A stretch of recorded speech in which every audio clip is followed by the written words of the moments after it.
Earth signs, tignan po natin kung ano yung mensahe para sa iyo ngayong araw. Keep in mind po na ito ay general reading lamang, so hindi po lahat ay makaka-relate, so be open-minded. Sa mga hindi pa po nakasubscribe dito sa ating channel, please subscribe na po kayo. And pa-like na din po ng ating video. At sa mga nais naman po mag-avail ng ating private readings at ng ating evil eye amulet at ng ating tears bracelet, makikita nyo po yung link sa description box. Tarot Intentions by Aliana Reyes.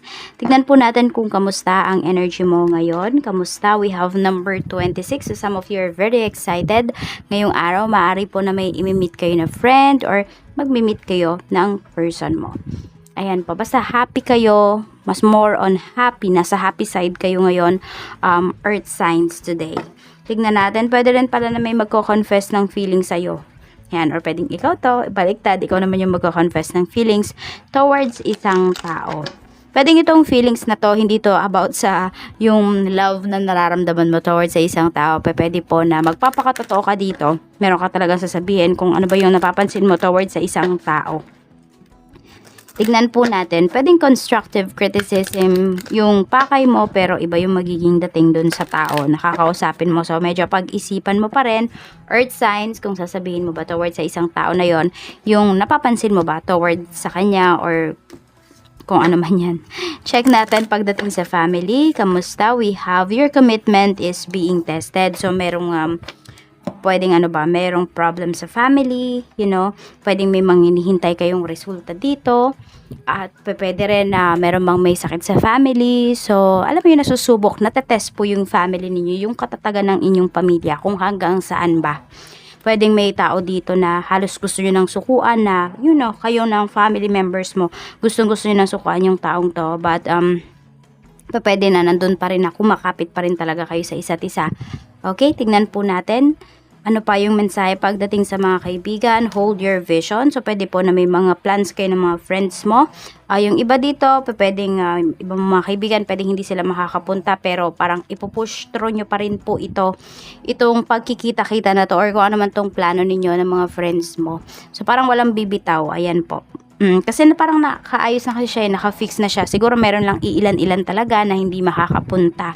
So, tignan naman po natin, pagdating naman po sa love life. Sa love life, the answers you need are coming. So, kung meron dito, pinagdarasal ninyo na sana magkaroon na kayo ng love life, ayan po, pwedeng magkakaroon na. Malapit na yung iba po sa inyo. Could be by May to June, yung iba po sa inyo, pwede rin na ma-meet nyo na yung person ninyo kung kayo ay nasa isang LDR relationship, ganyan po. So, may pagkikita, may mga sagot po, may mga tanong kayo na masasagot na talaga. So, parang meron din dito, pwedeng final na, or seryoso na po kayo sa isa't isa ng person mo. Or sabihin natin, ikaw naman in the first place, earth signs, ay seryoso dun sa person mo. Pero yung person mo, pwedeng nafe-feel mo nung umpisa, nagdadalawang isip pa siya. So, this time, makikita mo po talaga na, okay, ito na, siya na talaga. Yun, masasabi niya yun sa sarili niya. Okay, so, pwede pong, ayan.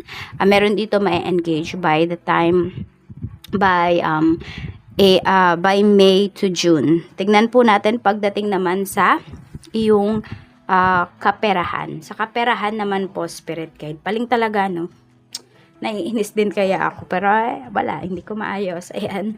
So, we have, your hard work is paying off. Pagdating po ito sa kaperahan, so tuloy-tuloy lang daw kayo, maaaring yung iba po sa inyo, may pinagkakakitaan kayo, may small business yung iba sa inyo. Yes, maliit lang yung kinikita, pero pag napagsama-sama naman po talaga yan, diba? Lumalaki rin talaga siya.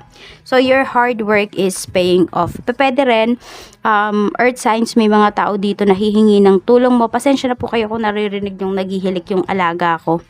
Ayan, alaga ko po yung aso. So, your hard work is paying off. May mga tao dito na pwedeng hihingi ng favor sa'yo.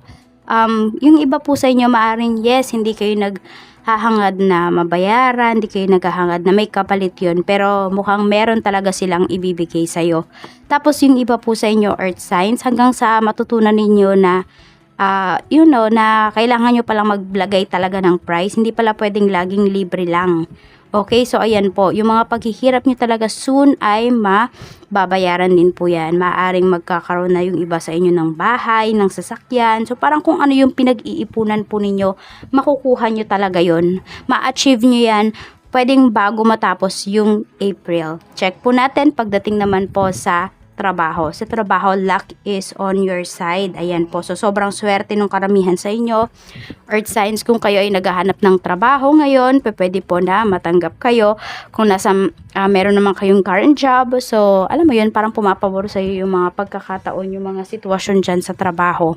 So, parang alam mo yun, parang ang swerte-swerte mo, yan yung mafe-feel mo pagdating sa work. At pagdating naman sa negosyo, we have a fairy climax approach. So, pwede may mga magbabayad na dito ng mga utang, kahit hindi mo sinisingil, nagkukusa na sila. Tapos meron din po dito maaaring mayroon kang kliyente na maramihan, okay? Or bultuhan po yung kanyang pagkuha ng mga paninda, ng mga produkto dyan sa business mo. So, maayos, smooth yung mga transactions mo ngayong araw na ito. Tingnan po natin ano naman yung advice sa'yo, reminder sa'yo ni Universe, you are good enough. So, always remember this, you are good enough. Okay? Kasi, di ba, sometimes, di ba, hindi naman talaga natin laging nafe-feel to. Minsan nga, kahit ginawa na natin yung best natin, nafe-feel natin na parang kulang pa. Pero, pinapaalala sa'yo dito ni Universe na you are good enough. As long as you give your 100%, wala kang pagsisisihan dito, Earth signs. So, ito yung mga signs na pwedeng malaki yung contribution sa araw mo ngayon. We have Gemini, Virgo, Aries, Sagittarius, and Capricorn. Ayan po. At ang lucky number mo naman is we have number 9 and 26. So, yan po yung mensahe para sa'yo. At tingnan natin kung ano pa ba yung mensahe na mapipick up natin dito. Tingnan natin. Mensahe pa po natin, Spirit Guide for Earth signs. Kanino kaya ito magagaling? Sa sarili mo pa? Or sa ibang tao? Mayroon tayo ditong I want to be different. Okay, so maaaring gusto mong maging parang ayaw mo yung iba sa inyo, Earth signs, ayaw ninyo na mabuhay kayo sa shadow ng ibang tao, sa shadow ng inyong pamilya. So parang gusto ninyo umiba ng direksyon, umiba ng path. So kung yan yung gusto ninyo, yan talaga yung gusto niyo i-pursue nyo po. Ayan, I want to be different. Yan.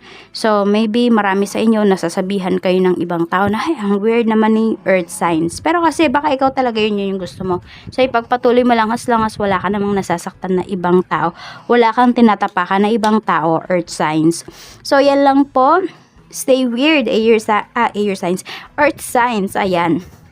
So, napipick up ko na kagad yung energy ni air signs. Yan kasi yung kasunod nating reading. So, yan lang po. Mag-iingat kayo always. At ang lucky color nyo nga po pala ngayon ay blue. Ayan. Ingat. Bye-bye.